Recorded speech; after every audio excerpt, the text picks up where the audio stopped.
Hi everyone, in this video, I will explain to you how to accept appointments in Hostinger website builder.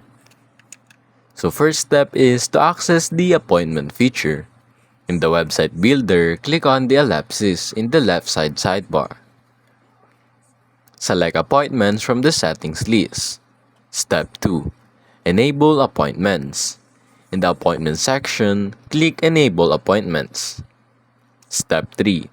Set your availability.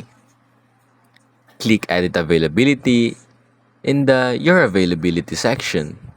Specify your working hours by selecting time slots from the drop-down or entering them manually. Next step is configure appointment conditions. Though this is optional, in the Appointment Conditions section, set the minimum notice period required for bookings. For example, if you need 3 days to prepare, clients won't be able to book an appointment within the next 2 days. Step 5. Create appointment products. Add a new product and choose the appointment type. Ensure your business hours are correctly set in the Your Availability section. Then save the product. A product page will be created automatically. Last step is to display appointment products on your website. Use product sections to showcase availability appointment services on your site.